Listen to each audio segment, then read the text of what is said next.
La presentación de la importancia y utilidad de las etimologías. Buen día, mi nombre es Ivette Guadalupe Moreno Sánchez y voy a explicar los criterios de clasificación de las lenguas. La lingüística es la ciencia que estudia las lenguas y precisamente es ella quien propuso la clasificación de todas las lenguas del mundo. Aproximadamente son 6.000 lenguas, según varios criterios. El objetivo de esta clasificación es para poder organizar y estudiar las lenguas existentes. Existen diferentes tipos de criterios para la clasificación de las lenguas. Uno de ellos es el criterio geográfico, es el cual se distribuye en los territorios, regiones o países donde se ha hablado o aún se habla actualmente. El criterio etnográfico es la clasificación de las lenguas por los pueblos o razas que lo han hablado. Y el criterio morfológico es el cual distribuye las lenguas de acuerdo a las características formales y las clasifica en lenguas monosilábicas, lenguas aglutinantes, las lenguas de flexión, las lenguas que modifican las raíces o palabras mediante flexiones, el cual explicaré este criterio en la siguiente diapositiva con un mapa. Y el último, que es el criterio genealógico, el cual se basa en el origen de la lengua y se clasifican en familias según sus afinidades.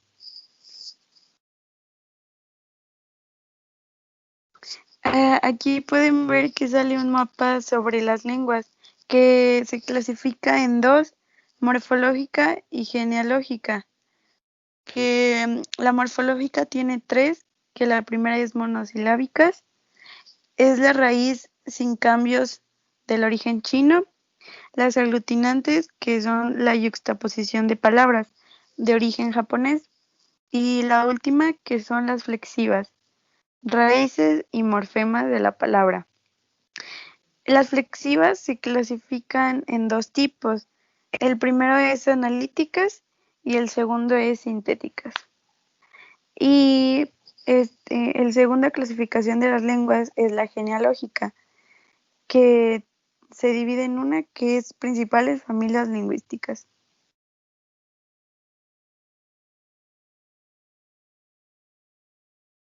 Buen día, mi nombre es Aniela Alejandra Reina Ortega y yo voy a presentar algunas etimologías de algunas palabras.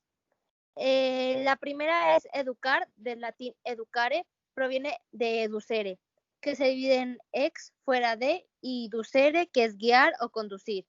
Educar vendría siendo guiar a la persona para que saque lo mejor de sí, para que desarrolle todo su potencial. Alumno, del latín alumnus, que viene de alere, alimentar, persona que es alimentada. En un principio, alumno se refería básicamente al niño que por instinto biológico se alimenta del pecho de su madre. Con el tiempo pasó a entenderse como la persona que se alimenta del conocimiento. Estudiante, esta palabra se forma de sustantivo latino studium, estudio que proviene del verbo studio, estudiar. En un principio, en latín, estudiar se refería a algo que la persona dedicaba especial atención y en griego significaba esforzarse mucho en alguna actividad. Más adelante, estudiar pasó a lo que hoy conocemos como ejercitar el entendimiento para alcanzar o comprender algo. Profesor, del latín professor, procede del verbo profiteor, el que declara o habla delante de la gente. Terminaría por significar el que habla delante de los alumnos. Y por último, universidad, del latín universitas, que surge del adjetivo universus, todo universal. Y este viene de unus, uno. En sus inicios, las universidades se referían a instituciones agremiacionales, corporaciones, pero no al lugar que necesariamente concentrara personas a estudiar. Desde el Renacimiento, comenzó a tener el significado de institución de educación superior.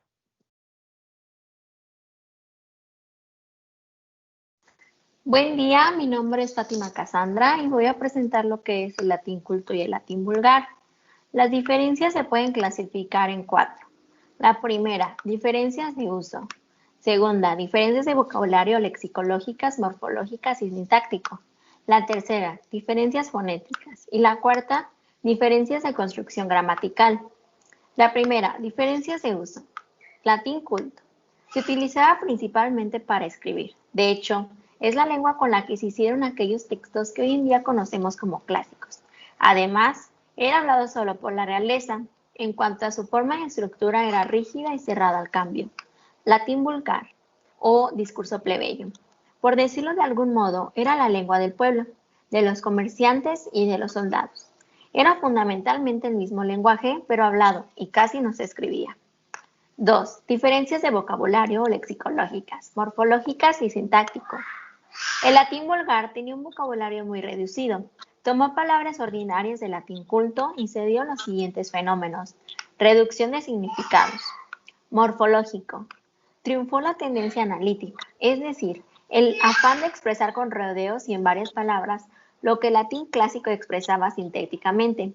Por eso desaparecieron las 5 declinaciones clásicas, sustituyéndose las desinencias casuales por preposiciones. Sintáctico. Fueron evitándose paulatinamente las transcripciones o interpretaciones de palabras, dos vocablos concordantes, hasta que el hiperbatón desapareció por completo en el latín vulgar. Lexicológico. El latín vulgar introdujo palabras indígenas o extranjeras que no había en el latín literario. 3. Diferencias fonéticas. El latín vulgar se fijó un solo acento intentivo, olvidando el acento tónico. Las vocales A y U dejaron de usarse en sus modalidades largas. Se redujeron a un solo sonido. El acento de intensidad prevaleció sobre el ritmo cuantitativo del latín clásico. 4. Diferencias de construcción gramatical. El latín clásico era sintético. Resumía en una palabra varios conceptos, pero el latín vulgar era analítico. Se explica a través de muchos términos, por lo cual multiplicaron las palabras. Mapas de origen español. El español es una lengua romance, es decir, tiene sus orígenes en el latín, que con el Imperio Romano abarcó una gran parte de Europa, África y Asia, y como toda lengua, fue evolucionando a través de los siglos. Es así que en España se formaron diferentes dialectos en cada región, hasta que lentamente el castellano, que tuvo su cuna en Castilla, fue ganando la supremacia sobre los demás dialectos. Al conformarse España como nación, se reconoció a este idioma como español, denominación que predomina en nuestros días. Aquí se muestra lo que es el mapa del origen español. Ok, creo que ya. 8 minutos ¿Cuánto 10 duró? segundos. Pues está 8 bien. minutos 10 segundos. Sí, no. Sí. Nos faltó despedirnos. Este idioma como español, denominación que predomina en nuestros días. Aquí se muestra lo que es el mapa del origen español. Ok, creo que ya. 8 minutos ¿Cuánto 10 duró? segundos. Pues está 8 bien. minutos 10 segundos. Sí, no. Sí. Nos faltó despedirnos. No son tan concretas, las hacen muy generales. Ya vamos a empezar. Ok, Mamá, prenda su ahora cámara. empezaremos.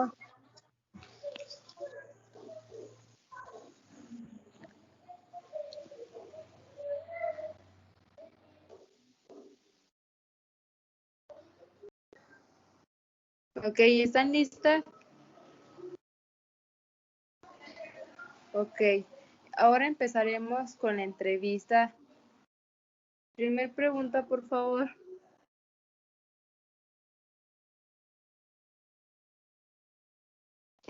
Sí. Eh, este, ¿Usted sabe son las etimologías?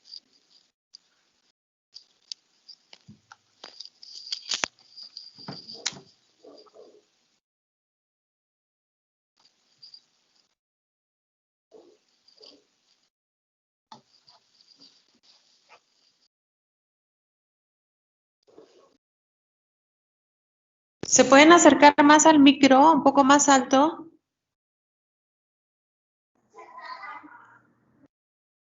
Sí. ¿Usted sabe qué son las etimologías?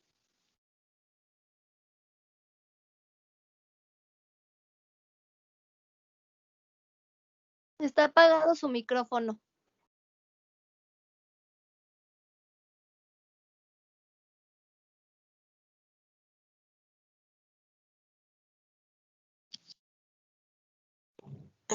Sí, bueno, a sus órdenes, buenas noches. Ok, buenas noches. Damos inicio a la entrevista. Primer pregunta, Ibe. ¿Usted sabe qué son las etimologías?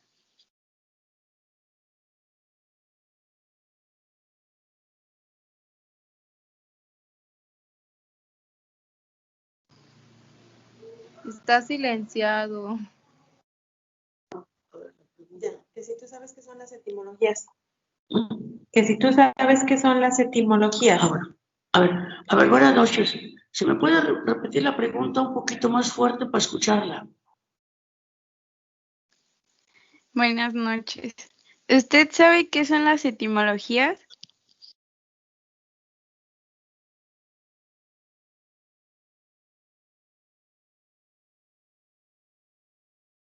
No se escucha. Es que volvieron a apagar el micrófono. Y ven, no lo apagues tú, porque acuérdate que es el mismo. Ahí. ¿Sí me escucha? Ah, sí, ya. Voy a empezar. Bueno, las etimologías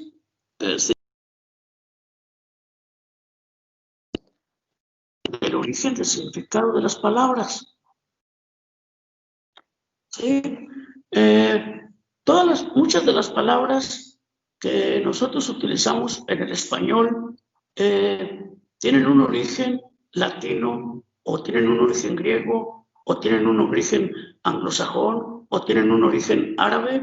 En fin, nuestro lenguaje está influido por palabras de diferentes idiomas, pero dominan mucho en nuestro lenguaje del español palabras que proceden del idioma griego y del idioma latín. Por eso, las etimologías grecolatinas se refieren al estudio del origen de las palabras que nosotros manejamos. Por ejemplo, recuerdo que desde que estaba en la secundaria nos enseñaron que demografía viene de demos, pueblo, y kratos, descripción. Ahora, por ejemplo, yo manejo, los políticos manejan mucho la palabra democracia, otra vez de demos, pueblos, kratos, poder. Y en mi caso, que yo estudié la ciencia de la economía, también viene por dos vocablos griegos, oikos, casa, nomos, dei. Pero hay unas palabras que se componen de dos. Por ejemplo, sociología. Ese es un híbrido. Socius viene del latín, que significa sociedad, y logos del griego, estudio o tratado.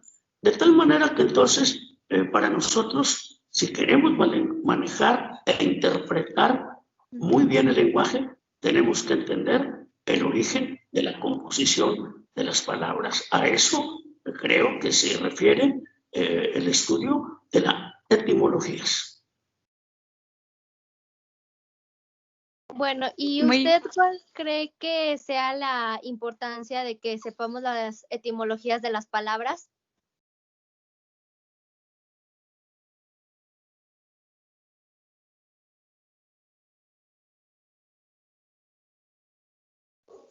La importancia de saber el origen y la etimología de las palabras, en primer lugar, es para hacer una buena interpretación de los textos, de lo que nos enseñan las diferentes ciencias. Por ejemplo, si no entendemos qué es antropología, el estudio de la palabra antropología, por ejemplo, mucha gente dice que piensa que un antropólogo se dedica a escarbar, a buscar objetos antiguos. Vemos al antropólogo con su sombrerito y pensamos que el antropólogo es un historiador, y resulta que no. que, por ejemplo, la antropología es el estudio del hombre, de antropos, hombre, logos, estudio o tratado del hombre. Ahora, para entender un texto, un libro, un discurso, hay muchos autores que, aunque son modernos, por así decirlo, todavía utilizan muchas palabras antiguas. Por ejemplo, si usted lee la Biblia, un texto de algún filósofo, pero yo, por ejemplo, me voy a referir a un libro muy interesante, El nombre de la rosa, de Humberto Eco, que yo le quiero decir que cuando lo estuve leyendo me encontraba muchas palabras y párrafos en latín.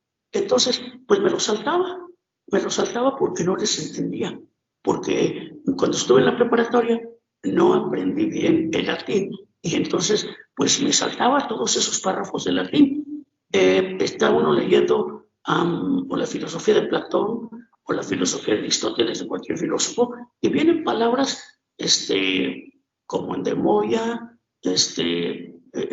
cronos, en fin, muchas palabras que tenemos que entender para saber los discursos, para interpretar perfectamente lo que nos están enseñando, diciendo, significados de ciencia, de métodos, de procesos. Nosotros tenemos que entender el origen de las palabras. Lamentablemente, cuando nosotros llevamos esta materia, que estamos muy jóvenes, a veces no nos preocupamos mucho y hasta con el tiempo empezamos a ver que se nos dificulta entender, saber. A veces, inclusive, mucha gente que va a misa, el sacerdote a veces utiliza unas palabras en latín que no le entendemos nada. Entonces, creo que es interesante, es importante y sobre todo, y yo diría que no tanto los que van a estudiar una carrera, por ejemplo, técnica, pero sí humanística. Todas las carreras humanísticas, el derecho, la sociología, la antropología, la economía, todos ellos utilizan mucho palabras que traen un origen latino o un origen griego.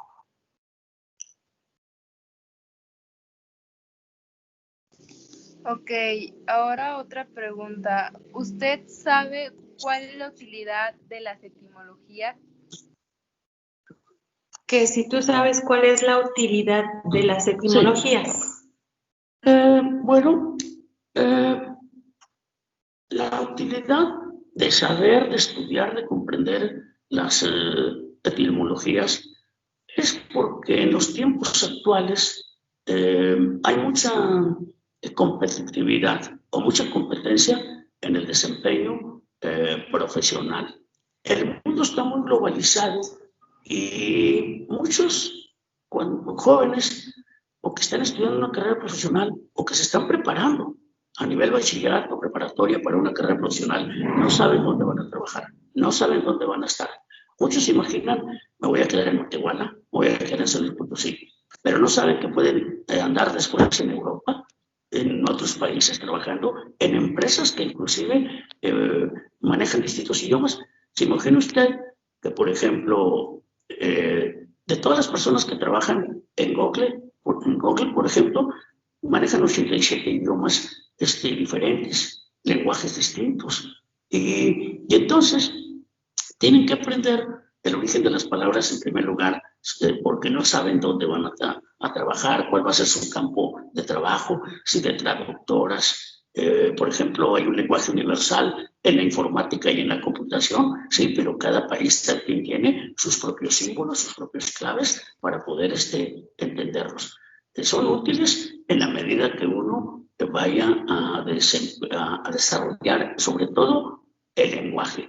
No sabemos a veces utilizar un buen discurso, repetimos las muchas palabras, se nos hace inclusive a veces aburrido escuchar a una persona que habla con elocuencia, con una buena oratoria, con palabras que desconocemos, porque precisamente no entendemos el origen de las mismas. Entonces, de que hay la utilidad de aprenderlas, de estudiarlas, la etimología, los alfabetos, las palabras, los verbos, las derivaciones, en fin, todo esto que las locuciones latinas, por ejemplo, ustedes al hacer un trabajo les piden la fuente de donde copiaron un párrafo Y para no estar repitiendo la misma obra, por ejemplo, se utiliza una locución obsi, obra citada del idioma latino, por decir. Y entonces, inclusive, o ibid, que quiere decir lo mismo.